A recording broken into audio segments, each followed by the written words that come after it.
Бүгін мен сіздермен өте оңай әрі тез дайындалатын печеньенің рецептісімен бөлісемін. Ол үшін менің каналыма тіркелуді ұмытпаңыздар.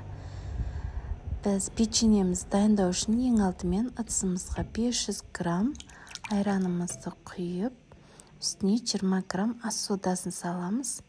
Және бір жұмыртқамызды үстіне салып, жақсылап араластырып аламыз.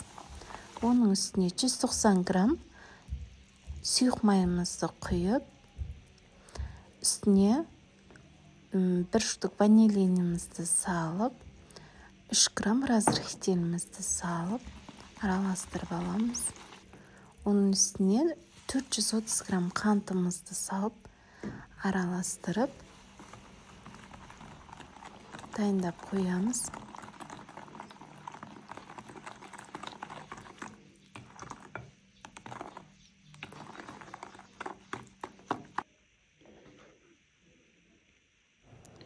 Бізде осындай сұйық масса шығады.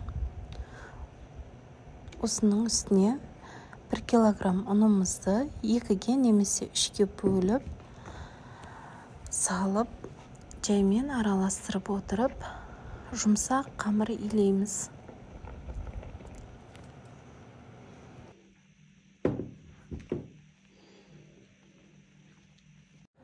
Дайын болған қамырымызды осындай 2-ге бөліп, қатты жұқа етпей, оқтаудың көмегімен жайып аламыз.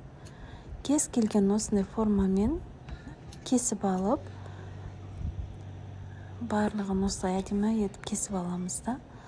Үстіне бір жұмыртқамызды араластырып, барлығын бетіне жағып,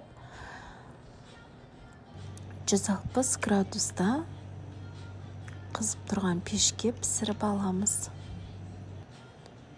Мінекей осындай жұмсақ, өте дәмді печеньелер шығады.